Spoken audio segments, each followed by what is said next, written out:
everyone, it's Carolyn here to share another channeled message. This time it is Celeste and me again, and many of you have said, when are you going to do another video? So here we are.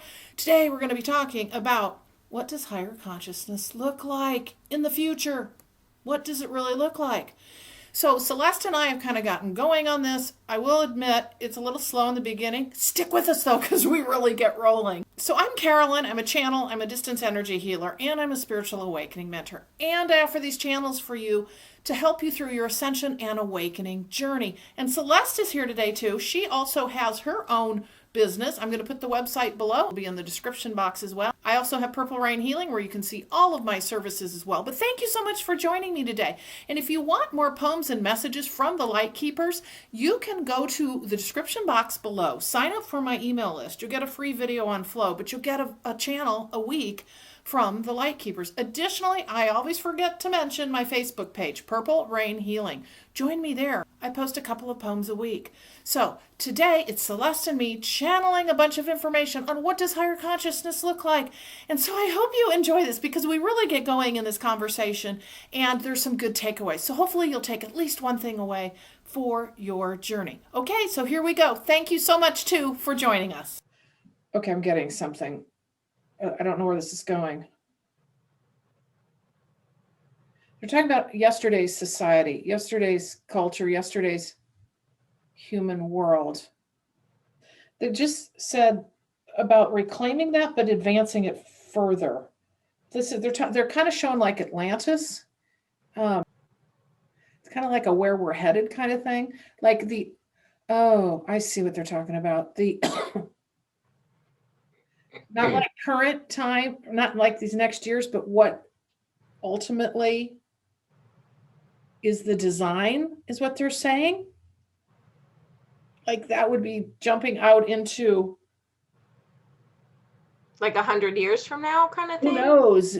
Quite some time, like higher consciousness way of living. Like what it's going to look like. Remember we've talked about that before where we're like, the constructs are going to break down, they're rebuilding, blah, blah, blah. But like what they're going to look like. Like what does a higher consciousness way of living look like? What does that look like? That's a good question. Like what can we expect? I mean, we sit here and we talk about unconditional love, we talk about oneness, we talk about a new earth. Mm-hmm. I think that there will be, and this is something that I've noticed within myself just in the last 3 months. Well, actually the last year maybe, is this sense of detachment. So things don't overwhelm me as much as they have in the past, right? So I don't spin out emotionally when things come up. It's okay. So for example, my cat had to be put down this past weekend, and a fairly new addition to my family, my little animal family. And I was very attached to him. But in the past, if the vet had told me that, I'm sorry, things are not going well and he's suffering, we need to put him to sleep, I would have lost my mind. I would have been so upset. I would have called my sister, called my friends. I would have cried. I probably would have shut down for the rest of the day. Mm-hmm. But I didn't. I was able to meet with my clients afterward. I mean, don't get me wrong, I was upset and I was very sad, but it wasn't this overwhelming feeling of sinking into the abyss of despair, so to speak. I didn't go there like I would have in the past. I was very upset. I went.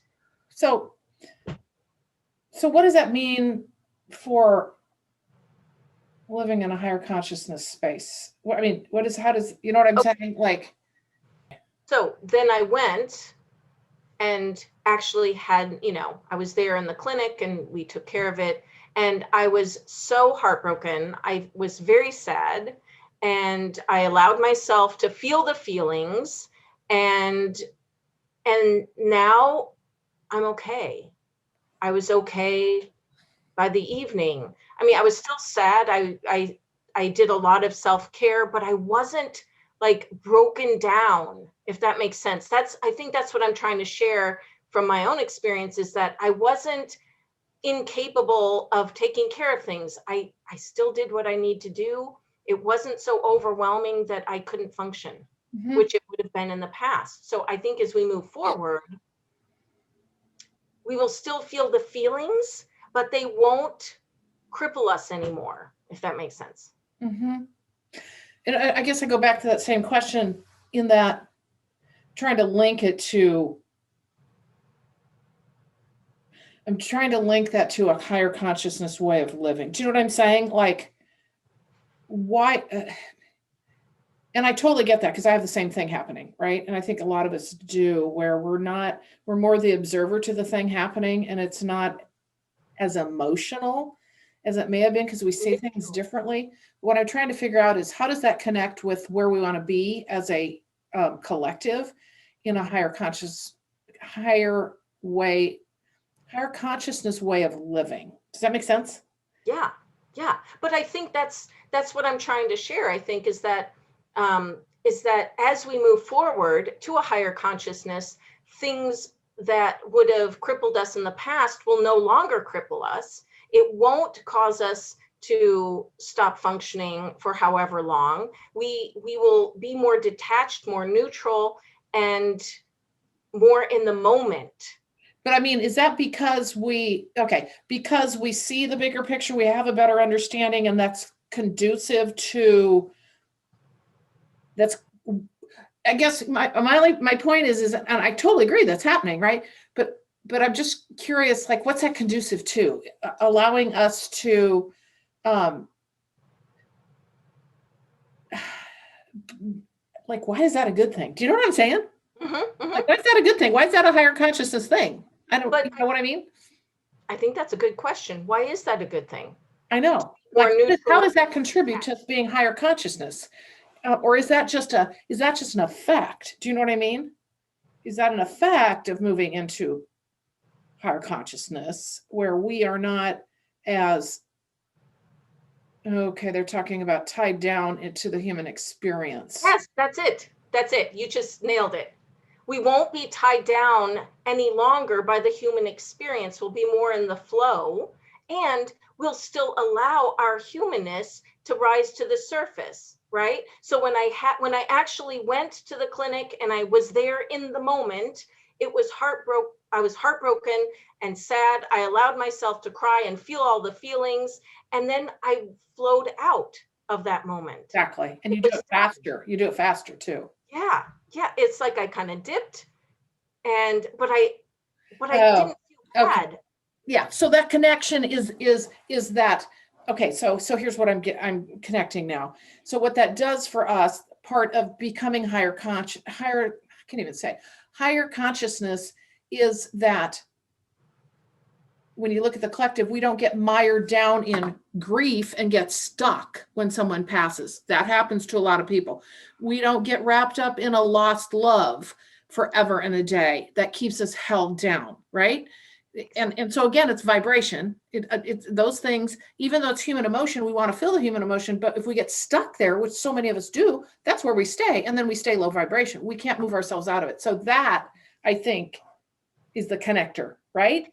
It's kind of like, so the way I visualize it is that the 3D experience is down here. Yep. And it's it has lots of dips of trauma and guilt and fear and shame and heartbreaking experiences. And then as we raise our consciousness, we don't have to live down here anymore. So when we're up here, it's more of a flow. So there's a dip and then a dip, you just but you keep flowing, while down here, you can get stuck. Right. So really what we're talking about here today, well, this is one piece we've covered, is what does higher consciousness look like? What does that really mean? Like, we hear some things out there, and is that really all there is? Is that, or is there so much more that we don't know? I wonder if we can get some of that information. And so like what I'm getting now,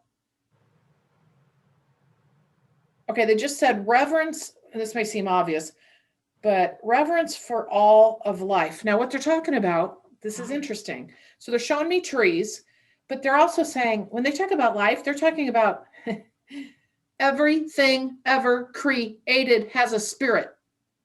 It has a consciousness. They just said a life force, a consciousness. So the point is this will not be lost upon people.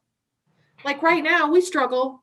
Most people struggle to understand, or a lot of people struggle to even understand that, I think we're coming into more of a understanding this, that animals even have feelings or emotions, or right? I mean, that's really not too hard to bring into your awareness, understand. But when you sit there and go, that brick in that wall across the street in that building, that actually has a spirit or a consciousness of some form attached to it, which is kind of why we go back to now this is going to take us another place, but we can come back to this. Like when as robots are created, we've created them. They have a consciousness. They have a spirit within them because we've created them and we're creators, right? So anything that's created has an actual consciousness, spirit. And what I'm very much getting is that we will understand that with no problem.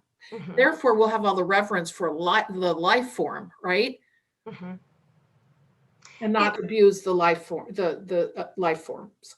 Yes. Yeah. No, that makes perfect sense. But here's the thing. So when all of these people are mired in the 3D, the lower level of 3D experience where they are surviving, that's all they focus on is the survival. They can't focus on that, most people can't focus on the fact that these animals who are living next to them have a consciousness or have, feel thoughts and feelings or what have you.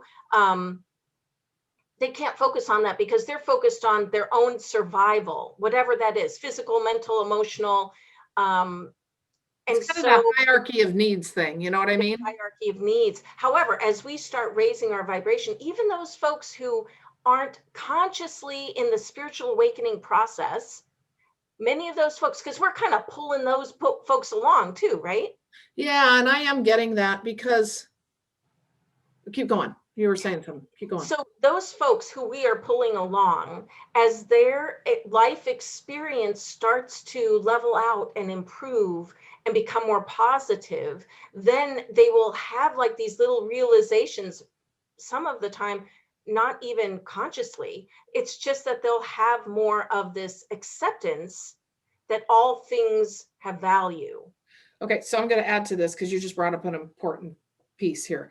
So what I'm getting out of what you're saying is that as we as light workers, or just as we continue to rise in vibration as a collective, we then rise they just said the circumstances of everyone in steps, right? And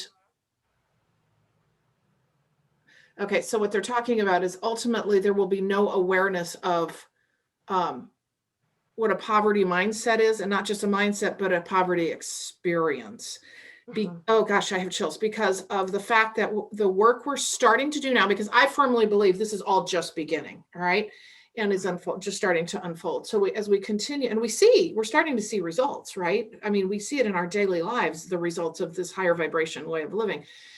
But as we continue to build the earth we desire, to your point, everybody's starting to rise up. And sometimes it doesn't look like that, but they're rising up. And then ultimately down the road, higher consciousness, you don't even know what what poverty is. Like what I'm getting now to, and then I'm going to be quiet here, is that many who are watching from the galactic star system or out on other planets, because we know we have a lot of watchers of this ascension, is that they just said the word flummoxed, that they're flummoxed by the whole idea that there's something called poverty and that we would allow others to live in this circumstance. But so the point is we're going there where it doesn't exist. We won't even know what that means anymore. We'll be able to look back in our far, far, far past history and go and not even have awareness. Does that make sense? Yeah. Yeah. No, it totally makes sense. Yeah. And yeah, because we've all been there, done that. We don't need that anymore. And they just said there shall be no need. There we go. We No won't need, no need will exist. experiences, because all of the souls who came here on earth to experience a lower vibrational experience with the trauma and the suffering and all of that, we don't need that anymore. We've cycled over and over and over again, you know, many of us. We don't need that experience anymore, and that's why that's one of the reasons that is pushing us to go through this spiritual experience, to go back to seeing what it's like to live at a higher consciousness state. So here's what they're showing as you're talking. They're saying coming out of the trauma. So what they're showing, this is so interesting. This is fascinating. Okay, so they're showing kind of like a graph, but you know how when you show, if you want to show the median in is it the median? Yeah, if you want to show the median in algebra, is it algebra? Median, mean? I don't know. Mode, median, and mean. I don't remember that stuff anymore. Oh, okay. So the you know, the bell curve, isn't that the median? I don't know. Okay, somebody will probably correct me. So what they're trying to show is where we are, like okay, now they just said mid-range climbing up the mountain to that whole change where we just mentioned. Does that make sense? Yeah, yeah. Like it's like this, and then we're here. That's that. God, I use mountain analogies a lot. Yeah. Poverty mindset will not exist. Poverty will not exist. And that's why they're looking at us going, wow. But it starts with all of us who are going through this spiritual awakening process, right? So the forerunners and those of us who've been awakened for a long time, we're the ones who will experience that place of higher consciousness where we are more in a neutral state or a detached state, where we don't get overcome by the 3D experience anymore. Right. And very much as they're talking, coming out of the trauma of what has been in the past. Because what we're doing now is on our journey to higher consciousness. See, this is the baggage that we're clearing that I've actually talked about in my other videos. We're you know, they always start tearing off the coats and everything, climbing the mountain.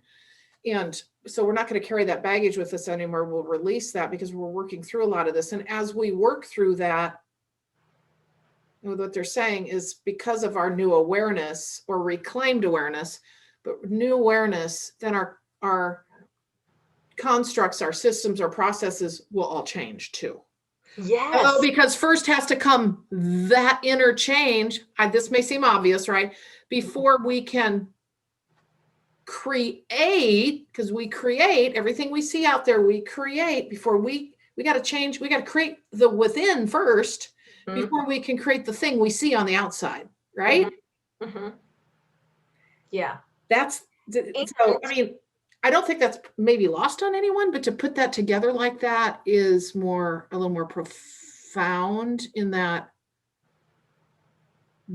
outer creation comes from within, but the journey has to come from within first before we can actually create what higher consciousness looks like in humankind.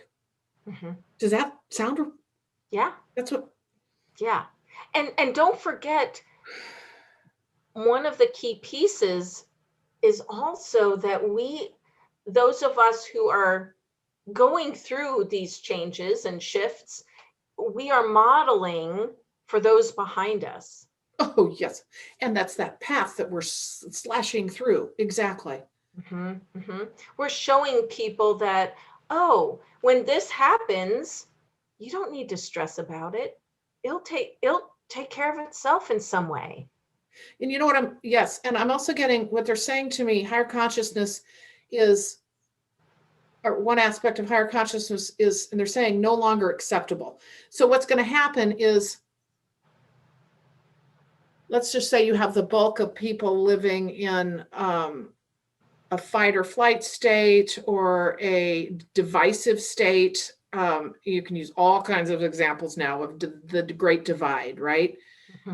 what's going to happen is this is shifting to the point where those of us that are awakening and more aware now are starting to not have those barriers or boundaries. They don't exist anymore. I mean, and we're coming through our own journey on that individually, but as we get there, then we become more the norm. Does that make sense? And so everybody else starts flowing, and it's that energetic pull to the expansion of understanding what kind of the oneness is, right? That there aren't divisions. And okay, so there are divisions, there will continue to be divisions, but over time, that won't be the norm like it has been. That's what I just said. Exactly.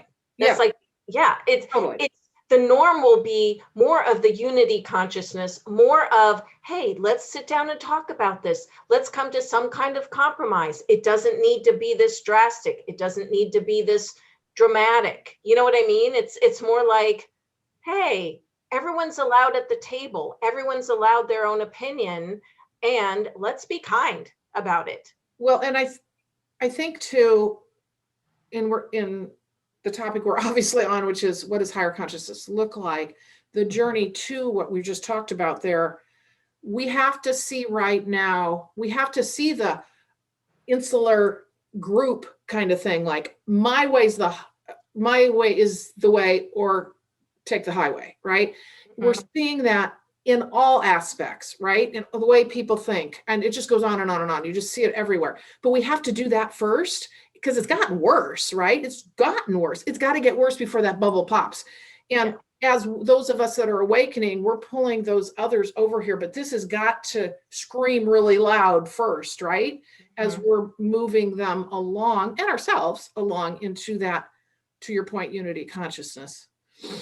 So let's, since we're talking about this, what other characteristics do we see in a higher consciousness and higher consciousness way of living? And I'm not just talking about the stuff that we all kind of hear, because what I'm picking up is that it's much more than we even know. And I'm just seeing if we can get what we can get. It's funny that you say that it's much more than we know, because I keep getting that our gifts are going to change. But one of the biggest things is that everyone will start to have much more empathy, meaning that it will border on mental telepathy. Yeah. Okay. Oh, so they just said thoughts are things. So being aware of what you think and wish to say will already be known before it comes out of your mouth, is what they're saying.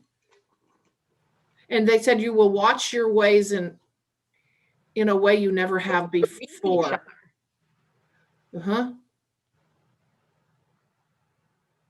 Okay, they just said there will be no secrets. That's it.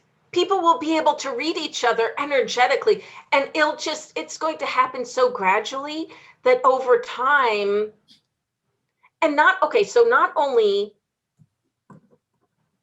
people won't be able to have secrets, but let's say that we're able to read other people and their secrets, so to speak. It'll be obvious, but we won't beat them up for having whatever secret thoughts they might have. Yeah. Because remember, we're moving out of the shame, guilt, and fear and trauma.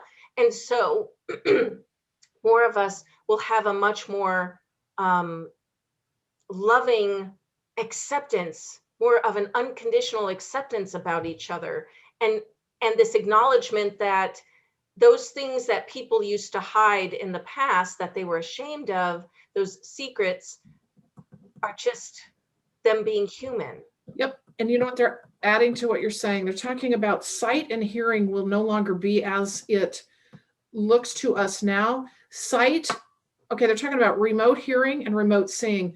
You basically will be able to visualize whatever it is you wish to visualize. But what they're saying to me is, okay, they're giving a wartime as an example. So say you have two opposing forces and they're sitting behind their desks planning their battle. Okay. that can't happen anymore because, okay, this is going to sound weird. So the one side's planning the battle, but the other side's going to already know. So it's fruitless. It's pointless because they're all going to know, and there's no way to have a battle because you know everything that's going to happen. So a battle is purposeless. Does that make sense? Yes. Yeah. Yep. But the other piece is what we talked about earlier, is that people will come together more from a unity consciousness about like, hey, what are you needing? So on a macro level, right? So a country will sit down with another country, the leaders, what have you, and they're going to say, what are you needing? And how can we help you? And, or what kind of exchange can we do? If that makes sense. Right, but that's because of,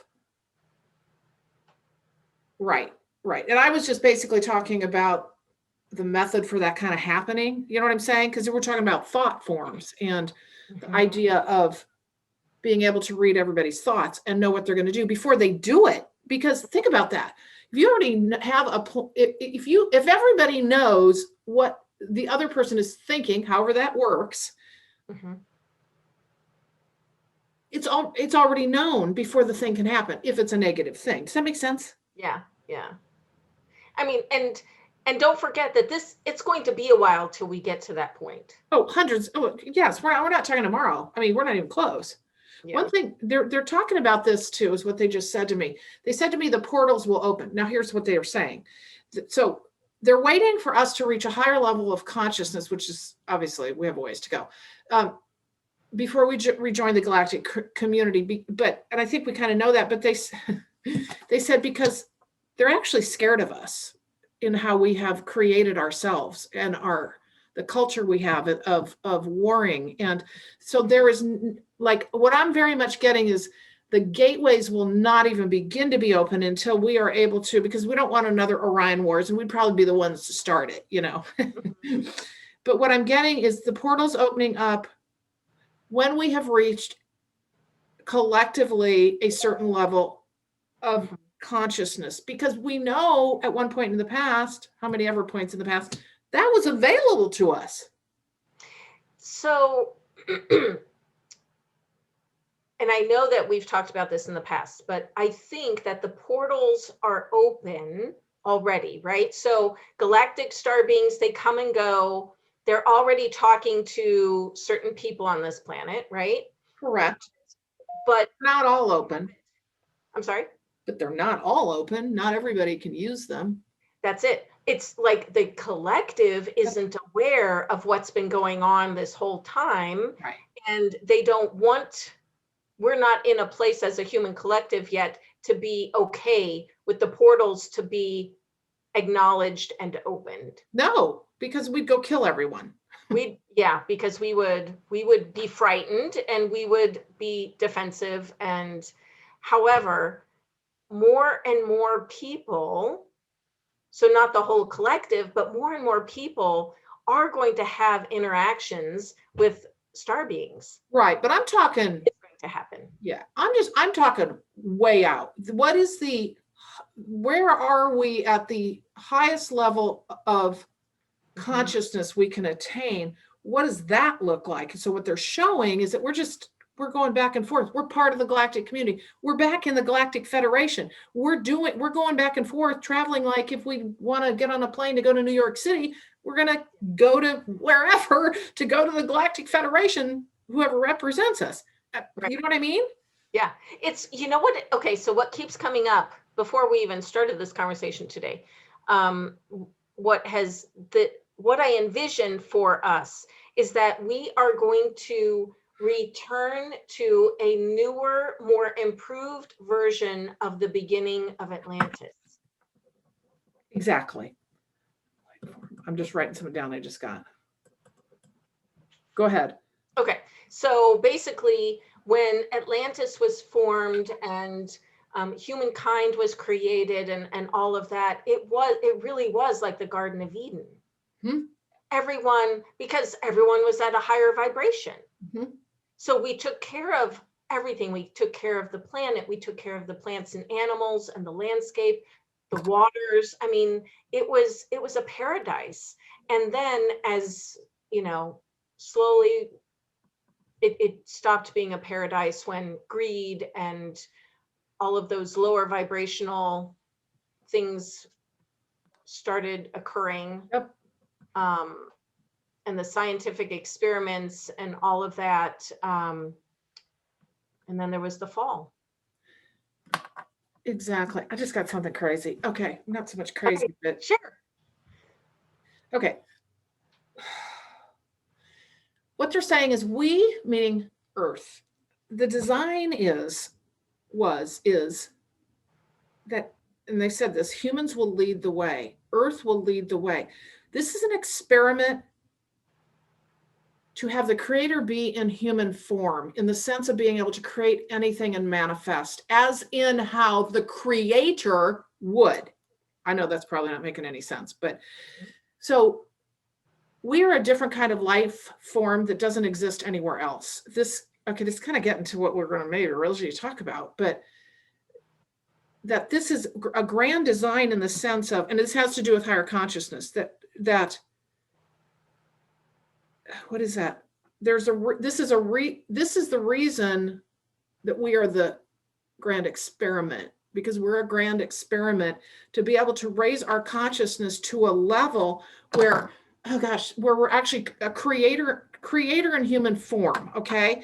The divinity of us in human form, in a flesh body that's able to create anything we want and manifest. That's not the case in what I'm very much getting most places. Yes, they have high technology and other kinds of things, but there's something very different about the human form and the experimental. I think what you're trying to convey is that Earth is a planet of free will creatorship. Exactly. That's the difference. That's the difference, the free will. We were allowed to come here and trash the planet like we've been doing because there's free will. That's it. And that is where, when we come into our own with some of the things we've just talked about, they just keep saying divinity in human form in the way it's meant to be. Oh my God. Because we're still going to have free will, but we are reconnecting to our divine nature, so we are, as we raise our consciousness, it's because we are embodying our soul self within the physical experience. Yep. And behaving as the God you are. Yes. As the God you are, the part of the oneness in everything that you do. So basically what we're doing is we're coming back into our original form of what God was before we were all created, whatever that even means. That's why they're talking about God in human form, right? So coming to that highest level of consciousness possible, where we actually are incarnate God. I mean, you can argue, well, we already are. We have the spark of the divineness. We're not acting that way. We don't consciously know that. We don't behave that way, the way we treat everything. So when we do get to that ultimate level of highest consciousness, we truly are God. Multiples of us running around behaving that way, creating that's why we are supposed to be, ultimately, we're the design to lead the way, which goes to that. And I didn't know we were going to end up here, but which goes to what I saw earlier, which we talked about, maybe doing a video on this, is we're a blueprint. We're a blueprint getting tweaked and like, okay, wait, to create more of this, to create more of us, to be able to, because we're a super grand experiment in becoming to the highest consciousness we can be, which is the God consciousness. Right. In human form, behaving and creating out of that. Right. I think that, or I wonder, and tell me what you get on this, that as we move forward, that we will, because so many people are like, oh, I can't wait to be a light being and, and lose this physical body. But I don't think we're meant to lose our physical body necessarily, because we can go be light beings somewhere else. We can incarnate and have a different light body experience on a different planet. But the human experience here on Earth is more physical. Yes, they just said it's flesh and blood. And that's the difference. Well, part of the difference. So to add to what you're saying, sorry, I think I have a cat here in my mouth. Anyway, flesh and blood experience. What were you saying? Oh my God, I just lost my train of thought. What'd you just say? Basically, I was saying that I don't think that's going to change as we raise our consciousness. No. Now, don't get me wrong, our flesh and blood experience might become more crystalline. That's what, okay, sorry, that's what I was going to say. Exactly. Yes, yes. I love when we get confirmation like that. God, okay, I'm so sorry because I just all of a sudden my thought just went away. So yes, exactly. The body is shifting and changing. That's what they're talking about when we become a light being, because we have to adjust to the new dimensions. We're going to have a physical body, but the physical body is going to react differently. It may start looking a little different, but it's not going to turn into a light beam or selenite wand, or but internally we will be different. And I don't, we could go into a whole other conversation about that, but yes, that's exactly it. We're not going to turn into okay, they just said, a non-formless creation. We're not turning into that. That's not what the earth experience was meant for. Wow. Yeah. So we're still going to have a physical body. Yes. It's going to shift and change to allow for us to carry a more high vibrational consciousness, our soul self, but we're still going to be physical. Okay, I'm going to add to something before I forget, because of what you just said, that because our body changes. Okay, so what they're showing is that part of this higher consciousness way of living is within our body, and they're trying to explain this, is we'll be able to travel individually. Oh, they just said to the stars and back. This is that astral travel idea. This is that time travel. This is individual they're talking about. This isn't opening up a portal and getting in a ship and going. This is, oh my God, they're actually showing you ejecting from your body and being able to just go to where you want through they just said through the mechanism of the astral, which is, okay, they're showing it being different than the portals on Earth. Does that make sense? Yes. Yep. It's through, okay, they're showing, I'm sorry, I don't know where we're going with this, but I don't know what I'm even talking about. So they're talking about it has to do with the energetic system, and you're going out the top of your head, if that makes any sense. Like they're literally showing like you eject out the top of your head. But it's done lucidly. Yes. So not like when we're sleeping and we don't remember that we've been astral traveling and we've done all this stuff. It's not like that. It's more like we will be able to interact with other star beings and galaxies. Yes. On the fly, they just said, on the fly as individuals. And they said you'll be able to visit the great libraries. Now, the Akashic records, I still say, are available to everybody. That's not a special thing for special people. All right. Everybody has that ability. However, not all of us know how to do that, right? Or channel or whatever. But what I'm very much getting, and they're showing the libraries. This is beautiful, that you can just, they just said it's like going up and grabbing a book and coming back. But I mean, you'll have that knowledge. You'll be able to pull it in from anywhere.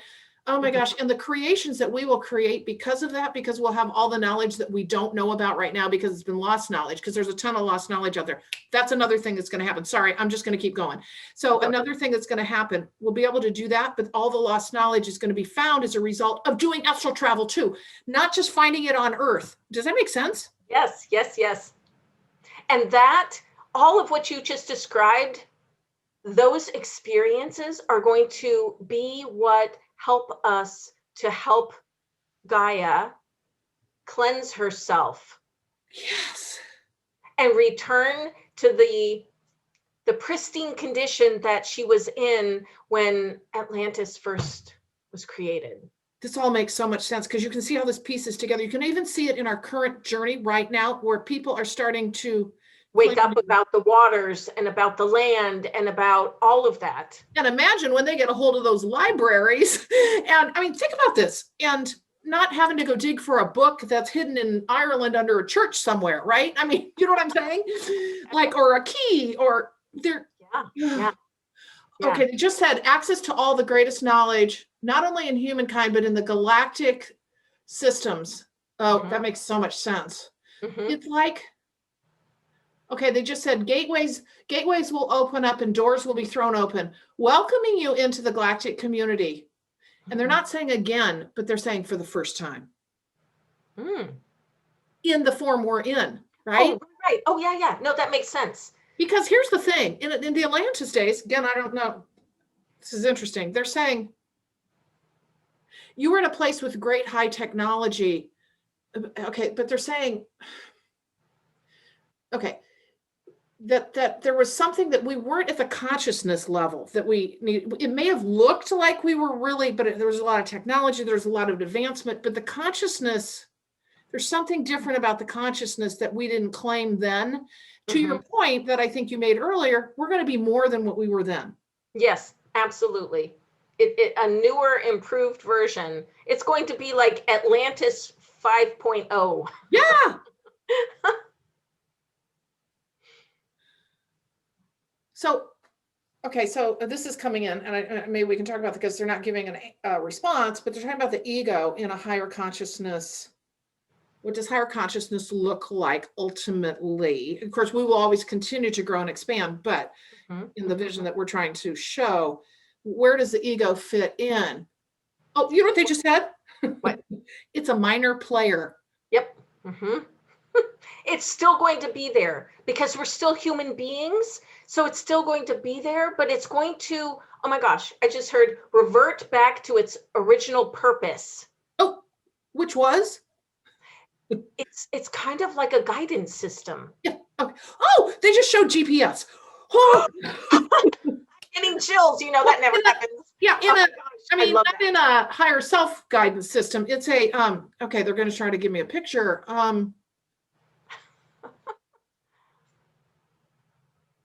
A guidance system. Okay, I don't know how to explain it. Do you? Let me think. Let me see. We're talking minor player, guidance system. So the ego is kind of meant to keep you on track, like keep you in line, keep you safe.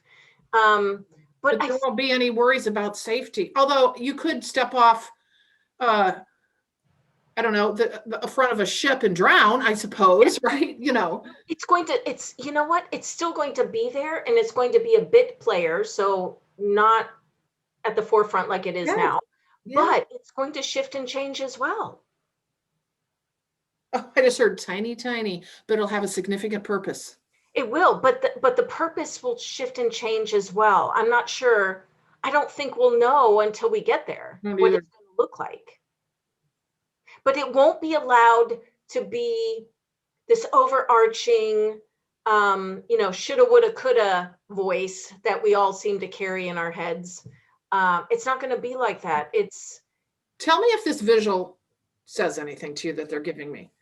So they're showing a ship in the dark at night on the seas, and they're showing a light that just goes back and forth looking across the waters. Like a lighthouse. That's it. No, it's on the ship. Oh, it's on the ship. The ship is ultimately, I guess, is us. The light just goes back and forth. It doesn't do this, it searches, it scans the horizon. What does that mean for you with respect to the ego? That's what it said. It's telling me the ego is that it's a small guide. Huh? Just a minor guide. Yeah, but it's kind of keeps a lookout. Oh, they just said it's like a flashlight if you're walking at night. Yeah. Think about that. That makes sense. Yes, exactly. Right now it's not, it's like this big spotlight with a bullhorn. Yeah, and it blinds you is what they just said. Yes, it's not going to be like that anymore. Yeah. Oh my gosh, this is so fascinating. Okay, let's see if we can get another one. Again, I'll just repeat this. What does highest consciousness look like for humankind? Oh, wow, this is a very energetic session. I kind of feel out of my body. What does it look like? Okay. I keep getting something like our physicality, and we just talked about this, is going to become more crystalline, but everybody kind of hopes that we are going to take on the appearance of like a supermodel.